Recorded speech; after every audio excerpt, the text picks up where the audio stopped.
bem, vamos então ao primeiro painel do dia, que vai falar sobre a Amazônia. Será uma sessão focada nas oportunidades de negócios e desenvolvimentos inclusivos.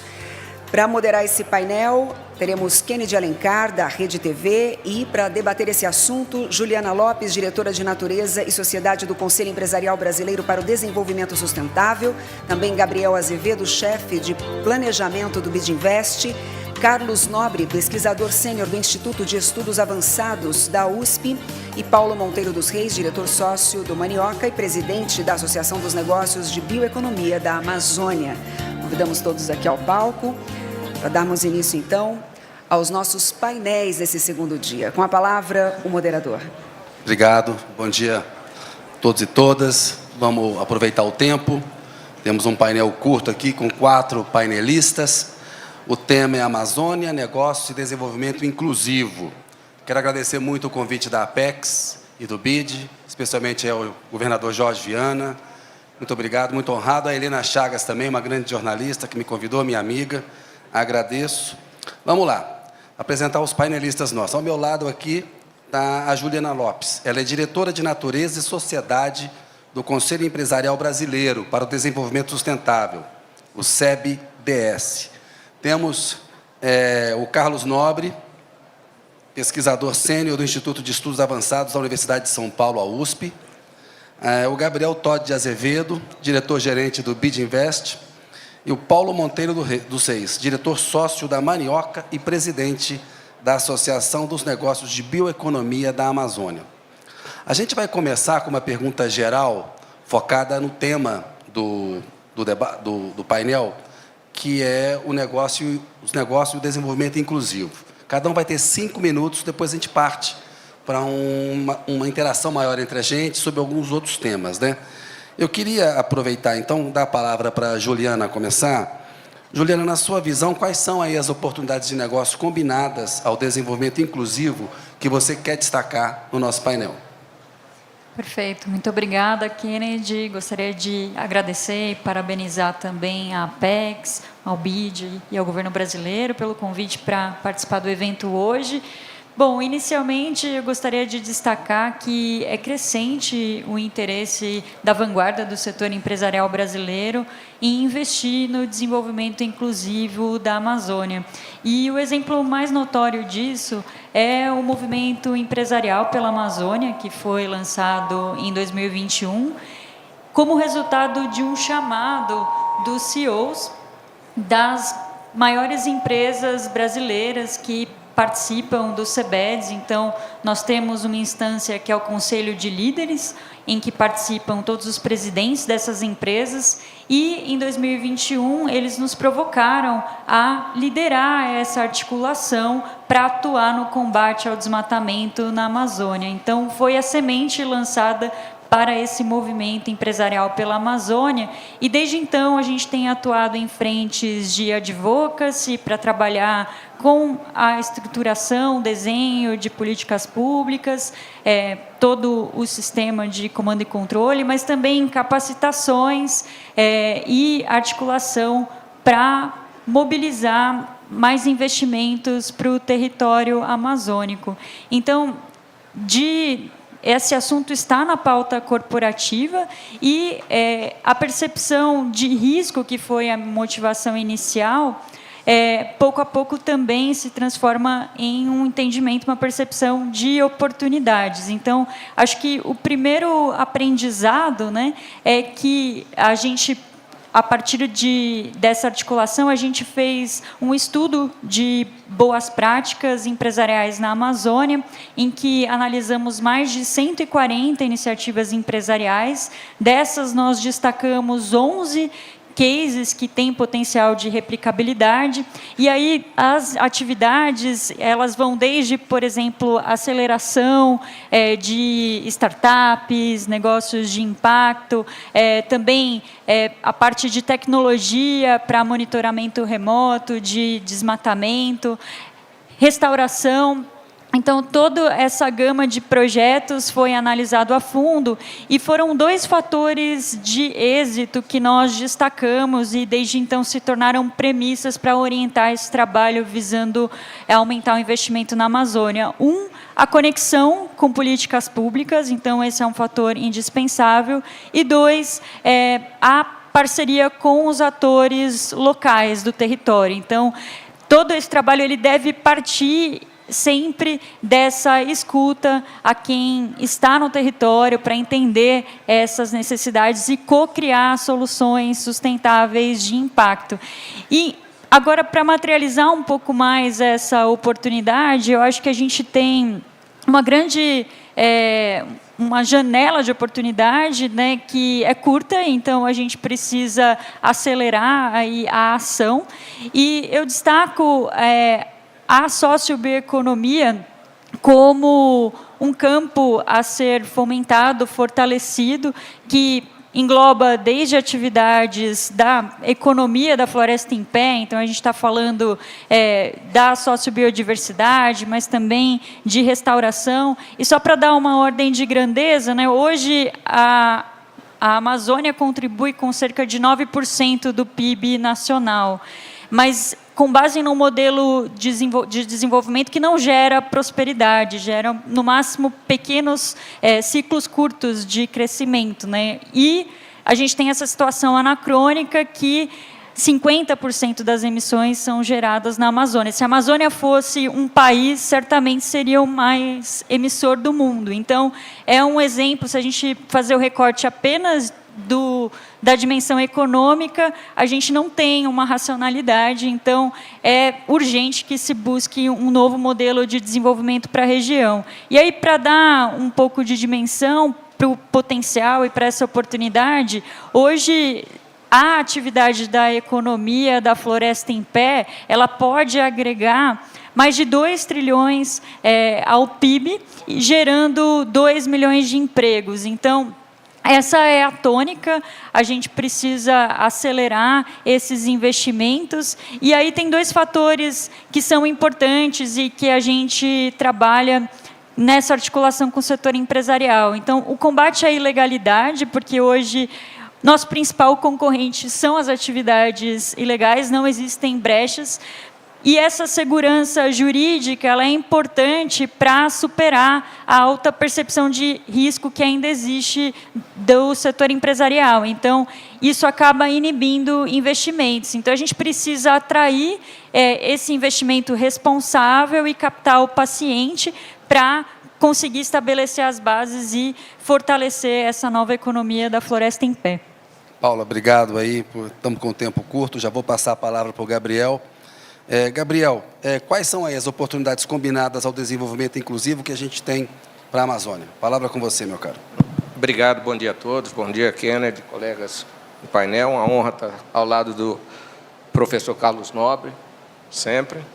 E queria agradecer à Apex pelo convite, pela organização, e pedir desculpa, na verdade, quem estaria nesse painel é o meu colega Juan Pablo Bonilla, que tem o mesmo papel que eu do lado público, no BID público.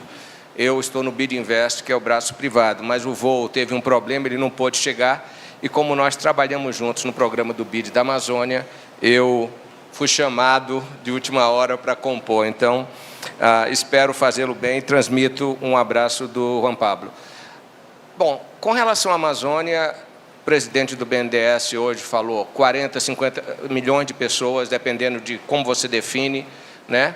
45% delas vivendo abaixo da linha da pobreza, um modelo econômico focado na economia primária, extrativista, de baixa produtividade, com alto grau de degradação de bens e serviços ambientais, gerando perdas e externalidades para o país e para os outros países da bacia.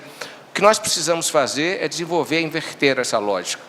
Nós escutamos do presidente Jorge Viana, da Apex, no início do dia de hoje, do Aloysio Mercadante. Nós precisamos inverter essa ordem econômica na Amazônia, né? Tornar a economia amazônica uma economia produtiva, uma economia moderna, uma economia do futuro, e capitalizar na oportunidade que a Juliana e outras pessoas falaram aqui ontem e hoje, que nós temos.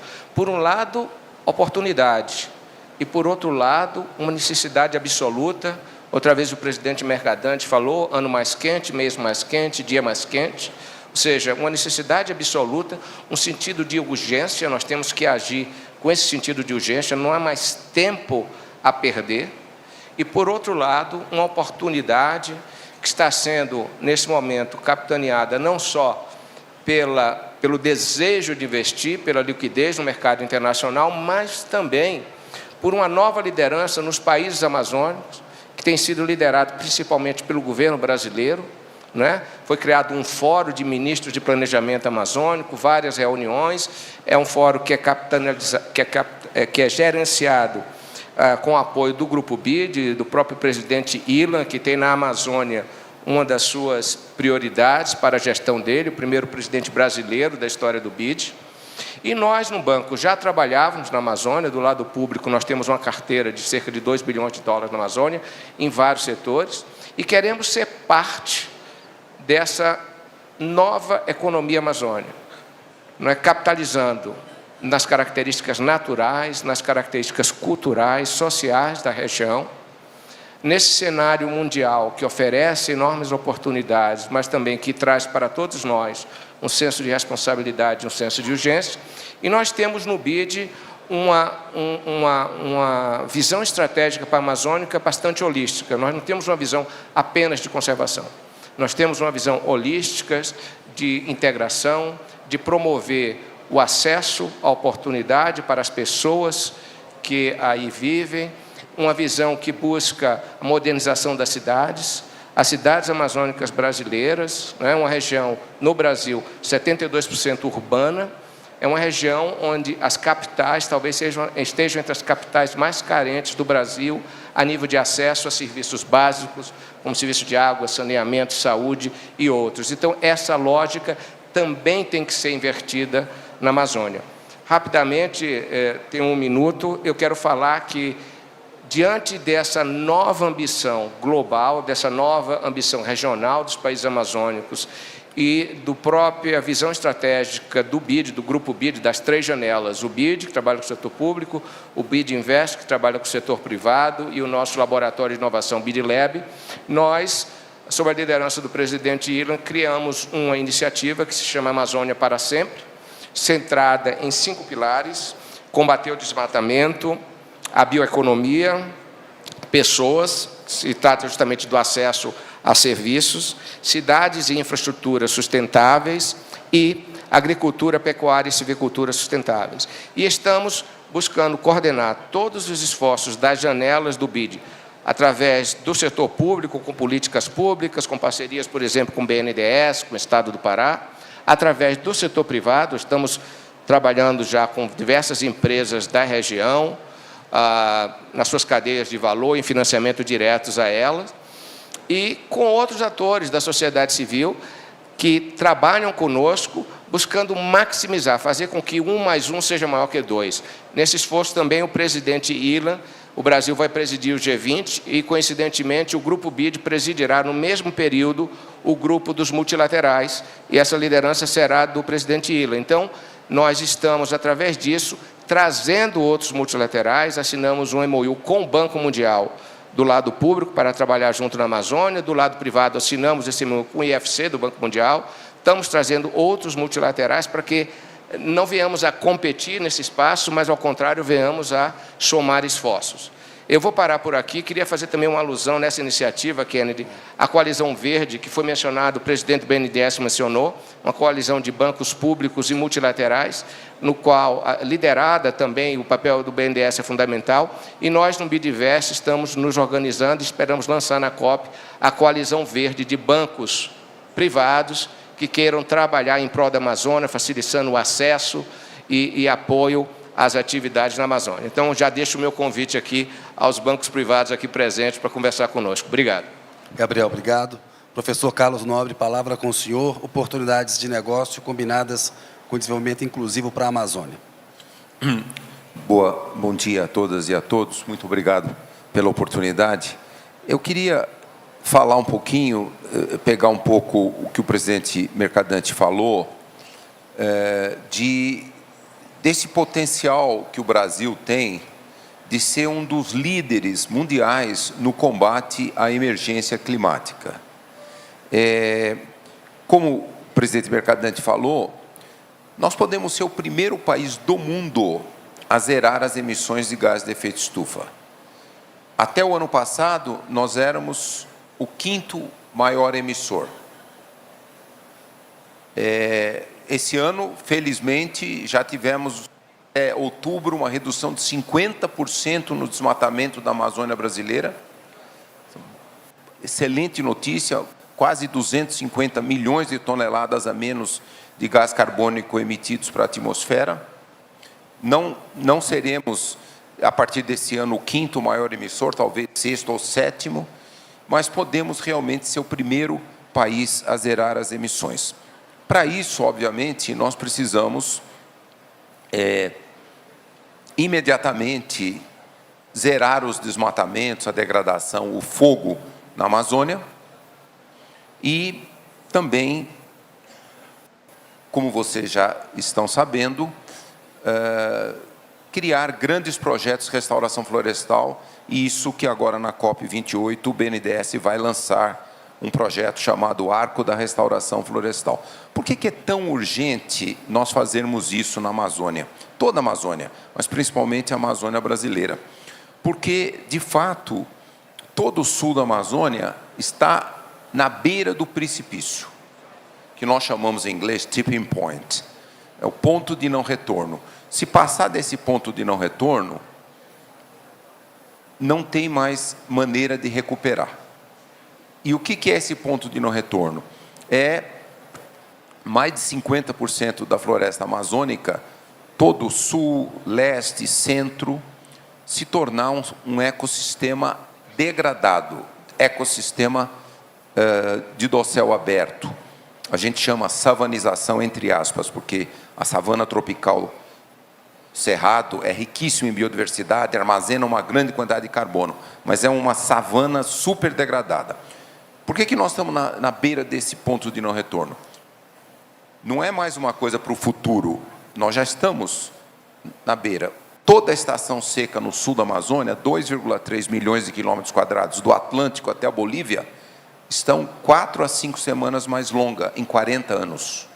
Temperatura mais alta, muito mais seca, o ar está ficando muito seco e enorme mortalidade das árvores, da Bolívia até o Amapá, a Guiana Francesa, e o sudeste da Amazônia, o sul do Pará e o norte de Mato Grosso, a floresta já se tornou fonte de carbono.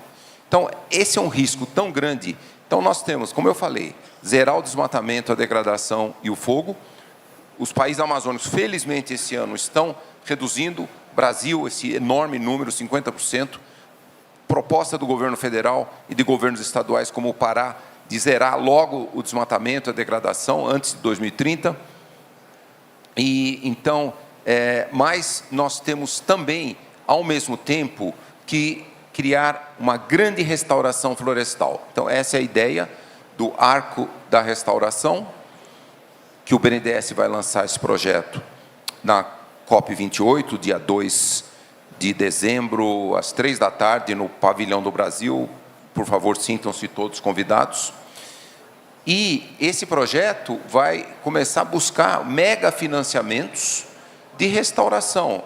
E eu só quero agora, no final dessa minha fala inicial, dizer, existe um potencial econômico da restauração? Sim, hoje o mercado de carbono já está atingindo um valor muito alto, e é só o mercado de carbono. A restauração florestal recupera todos os serviços ecossistêmicos da floresta. Por exemplo, um estudo mostra que a reciclagem de água da floresta amazônica exporta o vapor d'água para o cerrado, e só essa exportação de vapor d'água aumenta a chuva do cerrado. Isso tem um valor de $1 bilhão na agricultura do cerrado, por ano. Então, só para dar uma ideia dos benefícios. Aqui eu estou falando só o mercado de carbono, e eu vou dar finalmente o dado. Ontem teve uma reunião no BNDES, eu participei virtualmente. Várias companhias do mercado de carbono foram lá e mostraram como o mercado de carbono, no mundo inteiro, mas aqui na Amazônia, está aumentando. E uma companhia falou, ela vendeu $140 milhões por $70 a tonelada. $70 a tonelada. Ela vai restaurar 500 mil hectares. Esse valor é muito maior do que a agropecuária da Amazônia. $70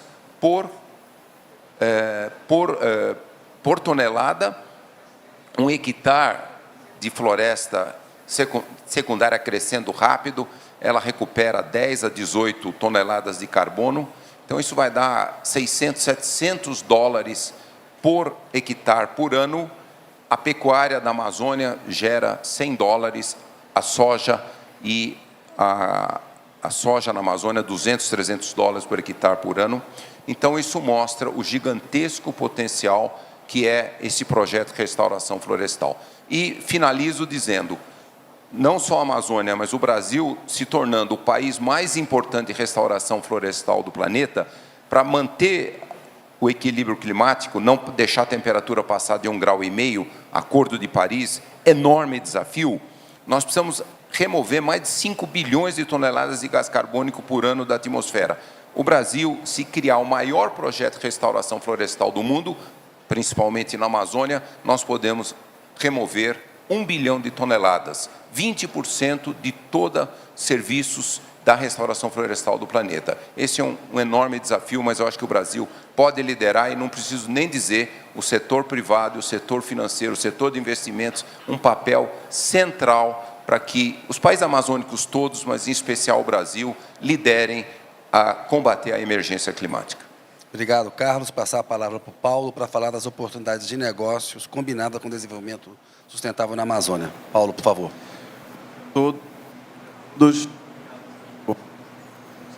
Alô? Obrigado pelo convite. Queria agradecer à Apex pelo convite de estar aqui, e eu não posso, Kennedy, começar esse painel sem dizer o quanto ainda é raro pessoas da região norte, pessoas da Amazônia estarem desfrutando de uma oportunidade como essa, de falar para um público maior. E isso tem sido cada vez mais recorrente. Então, acho que a notícia é boa. Acho que vale destacar o papel de lideranças públicas como o governador Helder, o presidente da Apex, Jorge Viana, que, enfim, abrem espaço para que pessoas da região possam comentar a sua perspectiva sobre a região. Eu queria começar falando uma coisa que talvez já tenha sido dita muitas vezes, que é, a gente tem, obviamente, o professor Carlos explicou isso vastamente, um dever de resolver uma questão de desmatamento na Amazônia e começar um processo de reflorestamento. Agora, também foi dito aqui, vale lembrar que a gente tem uma grande parte da população amazônica, a grande maioria, mais de 70%, vivendo em regiões urbanas, e muitas delas abaixo da linha da pobreza. Tem um dado que sempre me chama a atenção, e eu fui consultar ele atualizado ontem à noite para não falar nada sem ter muita segurança, e 8% da população do estado do Pará tem acesso a esgoto. Eu estou dizendo que 92% da população do Pará não tem acesso a esgoto. Menos da metade tem acesso à água potável no lugar que tem a maior reserva de água potável do mundo. Então, dito isso, a minha preocupação está sempre a olhar para essas 70% da população amazônica que vive em áreas urbanas, que vive em metrópoles como Belém. Belém ou Manaus, se você pega as regiões metropolitanas, seriam a terceira ou quarta maior cidade americana. Então, são cidades muito grandes, que têm desafios de cidades enormes, e aí entra o que eu considero ser o meu pequeno papel nisso, que é tentar criar um movimento de industrialização, de agregação de valor dos produtos da região, aonde a gente está, porque esses produtos têm capacidade de, agregando valor, empregar mais gente, gerar empregos qualificados, gerar inovação, tecnologia, e reter todo esse valor que nós estamos cansados de saber que tem na região, um pouco mais no nosso lugar, no nosso território. Acho que é super importante reforçar a importância de que essa população amazônica, também como nós, também se beneficie do valor gerado por esses produtos oriundos da floresta, da bioeconomia. Reforçando o que a Juliana falou, o termo sociobioeconomia, que eu costumo explicar de maneira muito simples. Olha, o carbono, a mandioca, você tem na natureza, está ali. Agora, a transformação disso em um ativo que vem, por exemplo, do nosso conhecimento tradicional, eu trabalho com tucupi, com farinha, isso depende do nosso conhecimento, da população que está ali e que já sabe, há alguns milênios, interpretar essa riqueza toda que nós temos na região. E aí eu queria aproveitar para compartilhar uma excelente notícia nesse sentido. Eu sou empreendedor, só tentando deixar claro, eu sou cofundador da Mandioca, nós somos uma indústria de alimentos baseada hoje em mais de 20 diferentes ativos da sociobiodiversidade da Amazônia. Então, a gente produz molhos, temperos, ingredientes, principalmente para refeições. Simplificando, como vendedor, costumo dizer que a gente vai estar no prato do almoço. E a gente acabou, hoje, de manhã, mais cedo, de anunciar o primeiro caso de Corporate Venture Capital para uma indústria da Amazônia. A gente recebeu o investimento de uma multinacional, a Ajinomoto do Brasil, para que a gente conseguisse reforçar a nossa distribuição, aumentar a nossa tecnologia e aumentar a capacidade de agregar valor na região. Esse é o primeiro caso, eu espero que seja de muitos, porque não é só um caso de investimento. É um caso em que uma empresa olha para a Amazônia entendendo o potencial do produto, da bioeconomia, mas também que uma empresa olha para a Amazônia entendendo o potencial da inteligência amazônica, do empreendedor e da marca amazônica. E isso é extremamente importante para a nossa qualidade de vida na região. E aí, para finalizar, eu queria só destacar o papel da Associação dos Negócios de Bioeconomia, que foi recém-fundada, com apoio da Apex, inclusive, em Belém, mas que engloba negócios de todo o Brasil que escolheram atuar na região amazônica, verticalizando e agregando valor. Hoje nós estamos falando, até o final de novembro, de cerca de 60 negócios, todos eles faturando até 20 milhões de reais, porque a gente entendeu que essa era uma escala de desafios comuns, e que tem esse objetivo de conseguir colocar em pauta, junto às instituições, como temos aqui, junto aos investidores, como também temos aqui, as necessidades e os desafios de negócios que estão industrializando, verticalizando, agregando valor na região, mas que também tem desafios enormes, porque vocês sabem bem, é uma região muito carente de infraestrutura. E só para dar um exemplo numérico, o professor Carlos falou aqui do potencial, do quanto o próprio mercado de carbono já tem dado um potencial adicional. E eu queria dar um exemplo. A gente tem casos em algumas empresas, incluindo na minha, em que um hectare chega a dar de 4 a 5 mil dólares por hectare, com produtos simples. Estou falando de mandioca, feijão, pimenta, consorciadas em um sistema prévio ao sistema agroflorestal. E quando passa para a indústria, como a minha, esse quilo da mandioca que está ali no campo a R$1, R$1,50 no máximo, ele vai para R$120 num produto comercializado. Essa diferença de R$119, ela está exatamente retida na região. Ali é o marqueteiro, o contador, o engenheiro de alimentos, o técnico de manutenção que a gente contrata lá, gerando empregos lá e fazendo girar a economia numa cidade densa e importante como Belém, que precisa de iniciativas como essa. Obrigado, Paulo. Agora a gente vai passar para uma segunda fase aqui do painel. Vamos ter um tempo mais livre para conversar entre a gente. Vamos ter 25 minutos, não tem essa rigidez toda do tempo para cada um, vocês me desculpem. São 4 painelistas num tempo curto. Viés de jornalista é fogo, né? Então, quando eu estava discutindo que temas trazer para esse debate, eu pensei nos seguintes temas e gostaria que vocês escolhessem alguns para comentar. Podem comentar todos ou podem escolher um ou outro para comentar.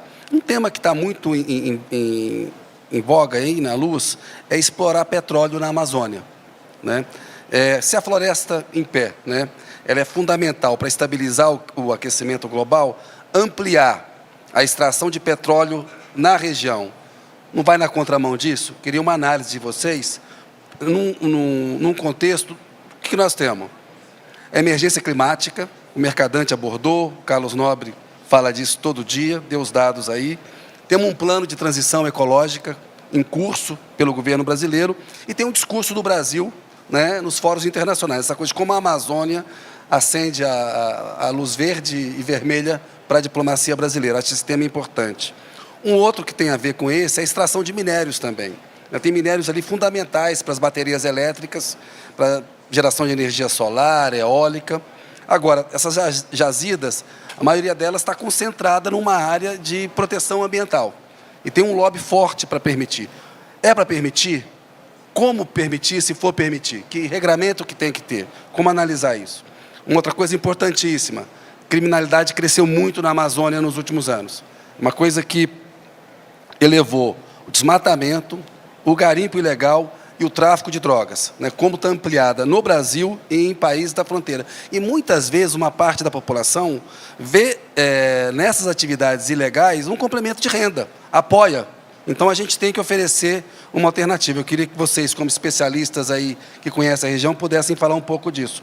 O Paulo já falou um pouco da questão urbana, né? Manaus e Belém têm alta densidade urbana. Como que a gente lida com essas questões tradicionais das grandes cidades, numa região como a Amazônia? Que políticas sustentáveis a gente pode encontrar para esses grandes centros urbanos? O dado do saneamento é estarrecedor, por exemplo, né, diante da maior reserva de água potável que a gente tem. Então, vamos fazer uma ordem aqui, acompanhando o comecinho. Queria dar a palavra para a Juliana, um tempo aí, e depois vocês pudessem comentar. Juliana, com você. Obrigada, Kennedy. Eu acho que as bases desse novo modelo de desenvolvimento, ele está alicerçado, tem que estar alicerçado na sustentabilidade, nos 3 pilares, né? Então, que agregue também competitividade ao Brasil, mas com sustentabilidade ambiental e repartição justa desses benefícios. Então, acho que essa é uma premissa orientadora. E é importante dizer que eu acho que não tem uma bala de prata, assim, a gente vai ter que fazer, a diversificação é a resposta, então esse debate tem que ser feito de forma ampla com a sociedade e transparente também, para a gente fazer escolhas. E, como foi mencionado aqui pelo mercadante ao início, eu acho que a gente tem uma janela de oportunidade única. As bases estão lançadas também com o plano de transformação ecológica. Como CBEDS, a gente participou ativamente desse debate, tivemos a chance de compartilhar inputs também, junto com as lideranças empresariais, os CEOs do Conselho de Líderes do CBEDS. E ali eu acho que a gente tem um pouco o mapa do caminho. E é importante ressaltar que são 6 pilares, né? Então, a gente tem um pilar, por exemplo, voltado ao adensamento tecnológico, que é de fundamental importância, a transição energética e reconhecendo, né, que o mundo vai demandar esses minerais raros e o Brasil tem também seus ativos em petróleo e, comparativamente, a pegada de carbono do petróleo brasileiro ainda é menor do que a de outros países. Então, tudo isso tem que ser analisado do ponto de vista de transformar essas vantagens comparativas e vantagens competitivas de fato, mas de forma distributiva. E um outro pilar super importante é o da sociobioeconomia, então, que pode justamente ser essa alavanca, essa virada de chave para a gente valorar o maior capital que a gente tem hoje, né? Porque até para responder também a essa ambição do Brasil de sentar à mesa e realizar, de fato, o seu papel protagonista, nessa agenda é onde a gente tem lugar de fala e onde a gente deve pautar e não ser pautado. Então, eu acho que ali a gente tem as bases, a gente precisa agora de um plano de ação.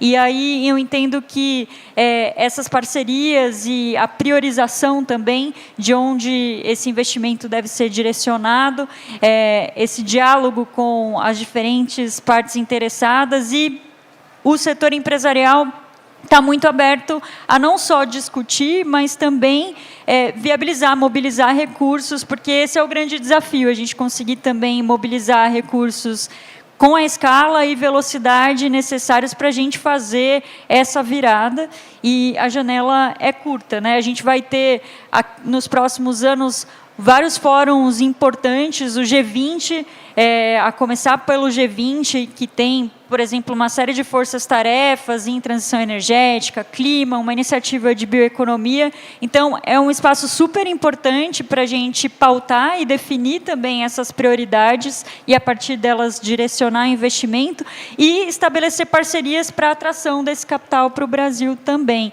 Depois teremos Encontro dos BRICS e a COP30, que é um momento importante também para a gente já demonstrar resultados concretos. Obrigado, Paula. Gabriel. Obrigado. Não, rapidamente, eu vou comentar a primeira parte da sua pergunta com a resposta conceitual. Como um banco de desenvolvimento, tanto o BID Invest como o BID, a nossa disposição de tomar risco, seja risco financeiro ou risco não financeiro, de reputação, ou o que seja, é proporcional ao que a gente acredita ser o potencial de desenvolvimento futuro para os países do que nós fazemos. Ou seja, quanto maior for o potencial de desenvolvimento, mais dispostos nós estamos a apoiar e a tomar riscos financeiros e não financeiros. E aí eu comento a primeira parte da sua pergunta da seguinte forma: desde 2020, tanto o BID quanto o BID Invest decidiram não mais financiar nada na cadeia de carvão e não financiar mais nada na exploração de petróleo e gás. Por outro lado, nós sabemos que a transição energética vai demandar alguns minerais, são minerais raros, que não existem em todos os locais, e o Brasil tem a felicidade de ser, o seu território ter uma das maiores reservas desses minerais. Então, eu acho que esse é um assunto que tem que ser visto com o cuidado que ele merece, porque é bastante em linha com os nossos objetivos, como falou o professor Carlos Nobre, e com a necessidade que nós temos de inverter a ordem econômica e de promover uma transição energética muito mais rapidamente. E aí, como Banco de Desenvolvimento, e falando agora dos negócios exclusivos da Amazônia, eu vou me ater a dois comentários, um do professor Carlos Nobre e o outro do Paulo. Nós vimos aqui o professor falar de um mercado que, quando você fala regeneração, parece uma coisa simples, mas do ponto de vista financeiro é uma coisa bastante complexa de se articular, de se estruturar uma operação financeira. Nós temos hoje no Brasil vários projetos, pelo menos 4 empresas que estão fazendo investimentos de grande magnitude na região, com planos de expansão. Os dados que o professor Carlos Nobre coloca, nós também estamos vendo o que nós chamamos da tonelada qualificada, que ainda tem isso. Na Amazônia, você pode qualificar sua tonelada de carbono se você associa isso a um rigoroso controle, por exemplo, da biodiversidade associada àquela floresta. Então, você tem um valor duplo, você tem um valor do carbono e você tem um valor da biodiversidade. Então, existe esse novo potencial. Mas são projetos que exigem uma maturação longa, e o presidente Mercadante falou do tail end, da cauda final. É difícil estruturar esse tipo de operação financeira. Então, é necessário aí um alinhamento de políticas públicas, de governo, dos agentes públicos como nós, multilaterais, e também da iniciativa privada, para fazer com que estas oportunidades aconteçam de uma forma mais rápida. E, do outro lado, o comentário do Paulo, que eu acho muito pertinente: existe uma riqueza na Amazônia de negócios, de novas ideias, na bioeconomia, pequenas empresas surgindo, e muitas vezes atrair capital de risco, equity, investimento de capital, para acelerar o crescimento dessas empresas, torna-se também difícil, porque os investidores não conhecem a região, têm medo. E aí o papel, outra vez, dos bancos públicos e de bancos como o BID, de equacionar isso, de dar conforto para que esses investimentos venham para a região e atinjam tanto os grandes investimentos em áreas como regeneração, mas também as pequenas e médias empresas com um elevado potencial de crescimento. É uma área que nós, sob essa guarda-chuva que é da Amazônia para Sempre, do Grupo BID, queremos atuar e ajudar a potencializar isso na região. Obrigado, Gabriel. Professor Carlos, por favor. Deixa eu primeiro falar muito rapidamente a questão da energia. Mais de 70% das emissões de gases de efeito estufa é queima de combustíveis fósseis. Então, não há a menor dúvida, eu participei de muitos relatórios do IPCC, nós estamos dizendo há mais de 20 anos que nós temos que reduzir muito as emissões. Temos que, para 1,5 graus, 50% de redução até 2030, zerar até 2050 as emissões líquidas. Então, realmente, não dá mais para justificar aumento da emissão de queima de combustíveis fósseis. A costa do Nordeste e da Amazônia, o mar ali tem um gigantesco potencial de energia. Eu não estou nem falando da solar e da eólica, que nós já estamos utilizando muito bem. A mais barata energia solar do mundo é aqui no Brasil. Eu estou falando de 2 formas novas de energia. Na costa do Amapá, a maré varia de 5 a 10 metros. A COP já fez belíssimos estudos, gigantesco potencial de converter a maré em energia elétrica. E agora, Estados Unidos, no Havaí, Japão, China, estão desenvolvendo uma nova forma de energia renovável, que é o gradiente de temperatura entre a superfície do oceano e 1.000 metros de altura. Ali na costa do Amapá tem 20, 22 graus de diferença. Você converte essa diferença em vapor e gera energia elétrica, pode gerar hidrogênio verde também. A COP já fez um belíssimo estudo mostrando o potencial. Só quero dizer aqui, esses potenciais, além, são novos, isso vai ter uma escala mundial. Certamente, os bancos vão ser muito importantes no investimento para essas novas formas. Esse é o primeiro comentário. Mas o meu outro comentário tem a ver um pouco com o que o Paulo falou, que é o Brasil se desindustrializou demais nos últimos 25 anos, viramos uma economia muito primarizada, com enorme pobreza. Agora, na política do governo atual, é a neoindustrialização. Com grande satisfação, estamos aqui com o secretário Hollenberg, do MIDIC, Secretaria de Economia Verde, Descarbonização e Bioindústria. Então, esse é o sumário, realmente, do que o Paulo falou. Se você olhar, a empresa Manioc já produz 20 produtos, pega da biodiversidade da Amazônia, industrializa, aumenta demais o valor agregado. Então, essa é um grande desafio. Na escala da Amazônia, nós temos que criar essa bioindustrialização de grande escala. Os povos indígenas, por milhares de anos, eles utilizaram mais de 2.000 produtos da biodiversidade da Amazônia, mais de 2.000.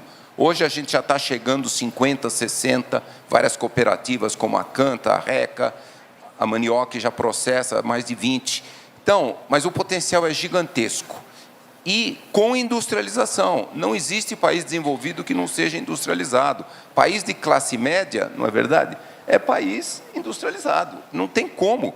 Algumas dessas cooperativas, não só a Manioc, mas algumas dessas cooperativas já atingiram classe média lá na Amazônia. É um número muito pequeno ainda. Nós temos que dar uma enorme escala. Então, esse é um enorme desafio. Eu acho que a Apex e o setor privado, o setor financeiro, o setor bancário, tem que investir muito nessa bioindustrialização da Amazônia. E eu só quero concluir aqui dizendo uma iniciativa que vários cientistas, professor Adalberto Val do INPA, eu e vários outros cientistas da Amazônia, e também com parcerias com a Universidade de São Paulo, com o MIT nos Estados Unidos, com o Stanford nos Estados Unidos, com o Fraunhofer na Alemanha, nós estamos propondo a criação do chamado Instituto de Tecnologia da Amazônia. A ideia é criar em toda a Amazônia, não é só o Brasil, um instituto de tecnologia do padrão mais avançado do mundo, por isso que nós temos parceria com os grandes institutos, para desenvolver essa nova bioeconomia, sociobioeconomia de floresta em pé, com enorme agregação de valor, trazendo também o conhecimento dos povos indígenas e comunidades locais. Só para dar um número, um dado que saiu algumas semanas atrás, um estudo científico, o cupuaçu foi domesticado pelos indígenas da Amazônia 5.000 anos atrás. Os indígenas já domesticaram 50 produtos. A gente conhece mais o açaí, o cacau, a castanha, o cupuaçu. 50. Então, isso é ciência também.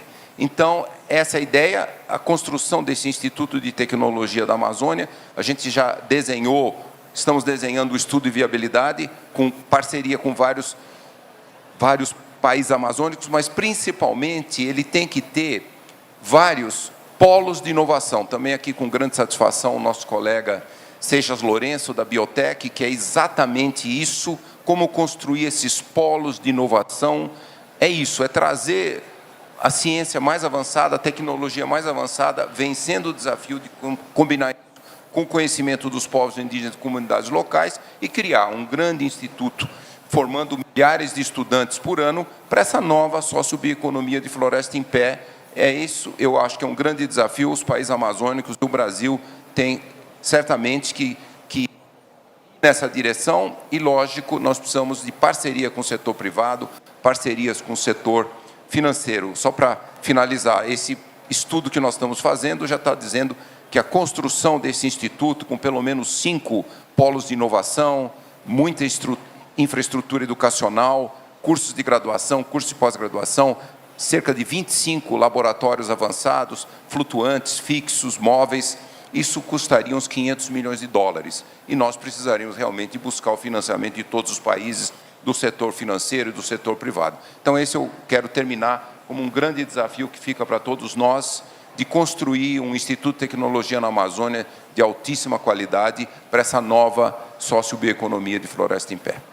Ao passar a palavra para o Paulo, é importante destacar que na questão da segurança pública, né, além da integração do governo federal com os governos estaduais da região, tem também a questão, porque o crime é transnacional, a integração com os demais países. Aí, Paulo, você que é da região, se você puder abordar rapidamente esse tema e encerrar o nosso painel aqui. Palavra com você, meu caro.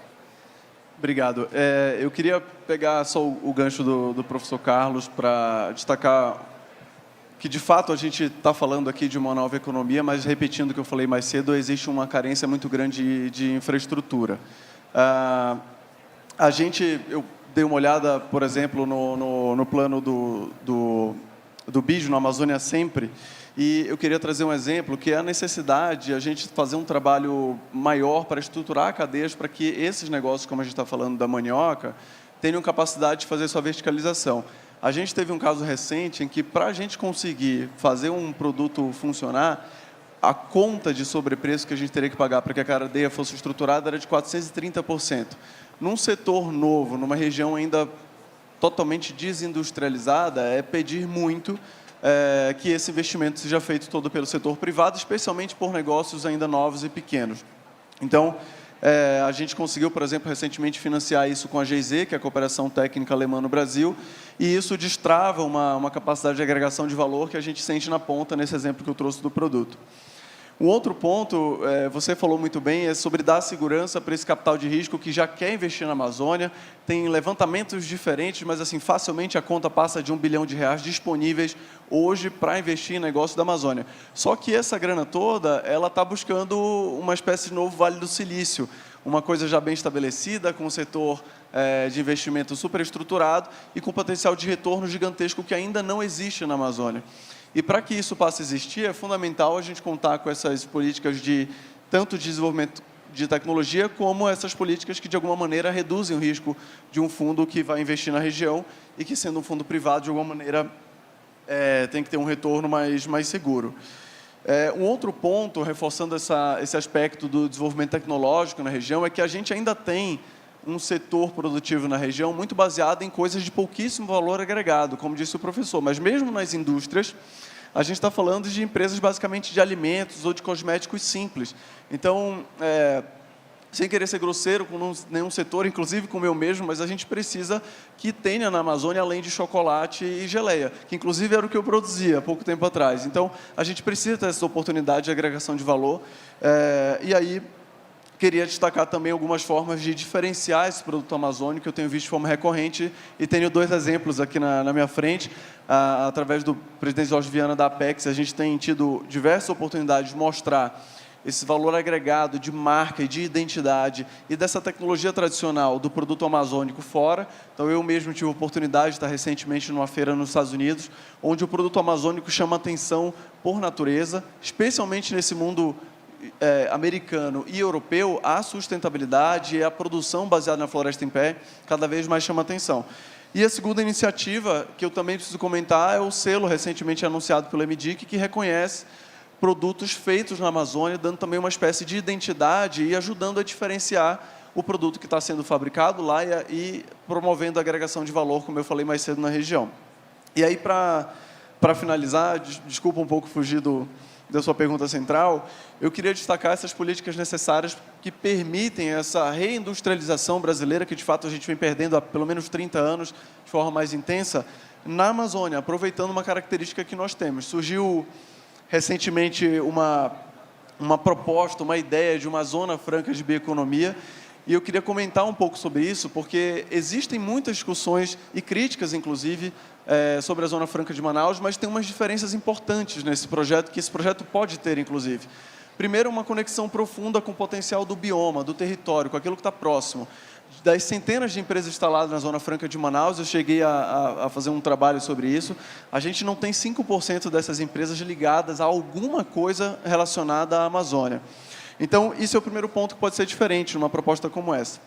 A outra coisa é uma ligação profunda com o conhecimento que nós já temos lá desenvolvido. A gente falou de exemplos do açaí, do cupuaçu. Todos vocês aqui, tenho certeza, já provaram açaí, seja o autêntico da nossa região, seja outras formas de consumir açaí. E essa verticalização, essa industrialização passou por uma maneira de processar esse produto, de entender o que é uma característica de beneficiamento do açaí que está baseada no conhecimento tradicional, assim como o conhecimento do chocolate, dentre outros. Então, a gente, de repente, olhar para a política, eu acho que o BID seria fundamental nisso, que estruturem uma reindustrialização na região, mas baseada nisso tudo que a gente está falando, que é vinculada à região, eu acho que pode ser um grande caminho para, quem sabe, a Amazônia ser um novo modelo de industrialização brasileira. Paulo, obrigado. Quero agradecer muito, Juliana, pela participação, Gabriel, Carlos, Paulo. O 6º Fórum Brasil de Investimentos continua firme aí. Vou encerrar esse painel para os próximos eventos nossos aí. Muito obrigado a todos. Até uma próxima.